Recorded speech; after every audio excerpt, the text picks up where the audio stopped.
শুরু করছি বাচ্চারূপী শয়তান গল্পের পার্ট 2। দাদা বলল, তুমি আমার ঘাড়ে উঠে বসো, আমি তোমার বাসায় তোমাকে পৌঁছে দিব। বাচ্চাটিকে সে ঘাড়ে বসিয়ে নিল। একটু পর হাঁটতে হাঁটতে দাদা জিজ্ঞেস করলো, তোমার নাম কি?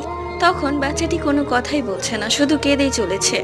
দাদা বলল যে কান্না করো না, আমি তোমার মা বাবার কাছে তোমাকে পৌঁছে দিব। কথা বলতে বলতে দাদা একটা জিনিস খেয়াল করলো, বাচ্চাটার পা ঝুলন্ত অবস্থায় বুক থেকে পেট অবধি এসে পড়েছে।